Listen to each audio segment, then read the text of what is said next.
अध्याय 9। लियाना का दृष्टिकोण। कार में सन्नाटा पसरा हुआ था। मुझे सिर्फ अपनी कांपती हुई सांसों की आवाज सुनाई दे रही थी।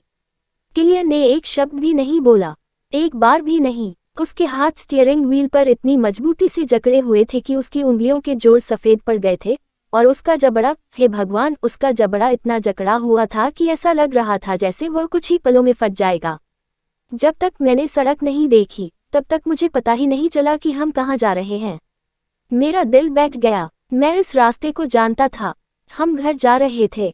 अच्छा, जो कभी मेरा और रयान का घर हुआ करता था वह अब अचानक किसी और का हो गया है। वह घर के सामने आकर रुका और अचानक ब्रेक लगा दिया।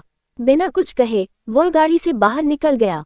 मैं गाड़ी में ही जम सी गई, अपने हाथों को कसकर अपने चारों ओर लपेटे हुए, मानो वे मुझे आने वाली किसी भी घटना से बचा सकें। फिर मैंने उसे पीछे की तरफ जाते हुए देखा। उसने कार की डिग्गी खोली और बिना मेरी तरफ देखे ही हमारा सामान, मेरे बैग, हमारे कपड़े, यहाँ तक कि रयान के खिलौने भी उसमें लोड करने लगा। मेरा दिल तेजी से धड़कने लगा। किलियन, मैंने धीरे से पुकारा। उसने मुझे नजरअंदाज कर दिया। जब मैंने रयान का छोटा सा बैग देखा तो मैं कार से कूदकर दौड़ पड़ी। उसका पसंदीदा खिलौना जिपर से बाहर झांक रहा था। मैंने किलियन के देखने से पहले उसे पकड़ने की कोशिश की। नहीं, कृपया इसे छोड़ दें, मैंने जल्दी से कहा, उसे ऐसे पकड़े हुए जैसे वही मुझे खड़ा रखने वाली एकमात्र चीज हो। लेकिन उसने मुझसे वह आसानी से ले लिया। उसने नाम टैग पर एक नजर डाली। रयान। उसका जबड़ा कस गया। उसने कुछ नहीं कहा, बस उसे कार की डिग्गी में फेंक दिया और दरवाजा जोर से बंद कर दिया। आवाज सुनकर मैं सहम गया।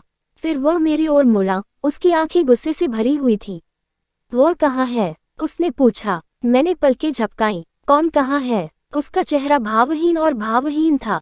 मेरा बेटा, लियाना, आखिर कहाँ है? मुझे ऐसा लगा जैसे दुनिया रुक गई हो। मैं सांस नहीं ले पा रहा था। मुझे समझ नहीं आ रहा कि आप क्या कह रहे हैं, मैंने जल्दी से कहा, झूठ बोलने की कोशिश करते हुए, हालांकि मेरे हाथ कांप रहे थे। उसकी भौहें तन गईं। बस उस छोटी सी हरकत से ऐसा लगा जैसे किसी चाकू से वार हुआ हो। मुझसे झूठ मत बोलो। लेकिन मुझे झूठ बोलना पड़ा। मुझे रयान की रक्षा करनी थी। मैं किलियन को उसकी जिंदगी पर हावी होकर सब कुछ बर्बाद नहीं करने दे सकती थी। वो तुम्हारा बेटा नहीं है, मैंने कांपती आवाज में कहा। मैं तुम्हारे जाने के बाद गर्भवती हुई थी, किसी और से, एक रात के रिश्ते से। ये मामला थोड़ा पेचीदा है। मैं घबराकर हंस पड़ी। वो तुम्हारा बेटा नहीं है। किलियन हिला तक नहीं, बोला तक नहीं, लेकिन उसकी चुप्पी चिल्लाने से भी बदतर थी। उसका जबड़ा फिर से कस गया। जब उसकी आवाज आई तो वह इतनी ठंडी थी कि मेरे रोंगटे खड़े हो गए। तुमने मेरे बेटे को कहाँ रखा था? मेरी आंखों में आंसू भर आए। Kylian, please.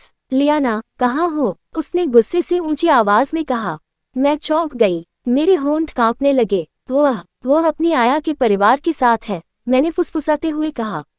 सिर्फ आज रात के लिए। उसने पलक भी नहीं झपकाई। अंदर आओ, उसने आदेश दिया। इस बार मैंने बहस नहीं की। मैं बहुत डरी हुई थी। हम खामोशी में गाड़ी चलाते रहे, ऐसी खामोशी जो मानो आपको कुचल देगी। मैंने उसे पता बताया। शब्द मुश्किल से निकल पा रहे थे। हम कुछ मिनट बाद पहुंचे। किलियन सबसे पहले बाहर निकला और सीधे दरवाजे की ओर चल पड़ा, मानो उसका एक ही मकसद हो, अपने बेटे को वापस लाना। मैं उनके पीछे पीछे चल रहा था। मेरे पैर कांप रहे थे। मेरी छाती जकड़ी हुई थी। मैं ठीक से कुछ निगल नहीं पा रहा था। उसने दरवाजा खटखटाया। दरवाजा लगभग तुरंत ही खुल गया। मुझे देखते ही मिस्टर क्लार्क मुस्कुरा उठे। ओह लियाना, तुम रयान के लिए यहाँ आई हो?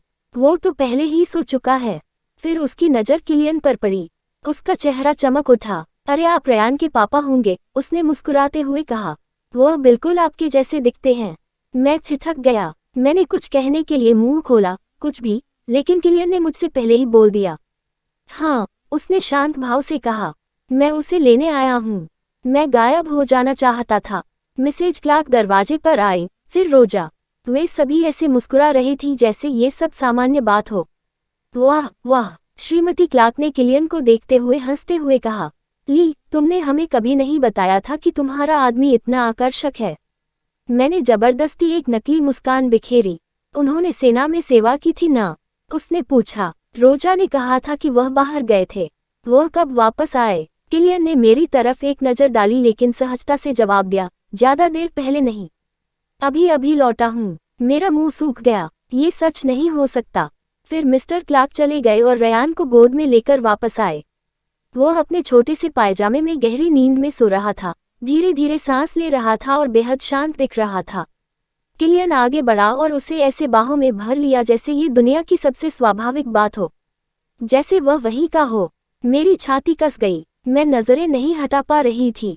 श्रीमती क्लार्क मुस्कुराईं। आप लोग चाय पीने के लिए अंदर आ जाए, बस थोड़ी देर के लिए। किलियन ने विनम्रता से लेकिन दृढ़ता से सिर हिलाया। धन्यवाद, लेकिन हमें फ्लाइट लेनी है। मुझे अपने परिवार को घर ले जाना है। एनएन परिवार, उस शब्द ने मुझे इतना गहरा आघात पहुंचाया कि मैं मुश्किल से खड़ा हो पा रहा था। अरे हाँ, बिल्कुल, श्रीमती क्लार्क ने कहा और फिर मुझे गले लगा लिया। तुमने कभी नहीं कहा था कि वह इतना सुंदर है, उन्होंने चिढ़ाते हुए कहा। मैंने उसे एक और बनावटी मुस्कान दी और उसे वापस गले लगा लिया, मुश्किल से अपने आंसू रोकते हुए। अपना ख्याल रखना, प्यारे, उसने हमें विदा करने से पहले कहा। मैं बिल्कुल सुन्न होकर किलियन के पीछे पीछे कार तक गया। उसने रयान को पीछे की सीट पर बड़े आराम से बिठा दिया, मानो कुछ मिनट पहले ही उसने मुझ पर चिल्लाया न हो। मैं उसके बगल में बैठ गया। उसने बिना कुछ कहे कार स्टार्ट कर दी। मैंने उसे घूर कर देखा। मेरा दिल तेजी से धड़क रहा था। रायन हमारे पीछे शांति से सो रहा था। उसे इस बात का जरा भी अंदाजा नहीं था कि उसके माता पिता को किस तूफान का सामना करना पड़ने वाला है।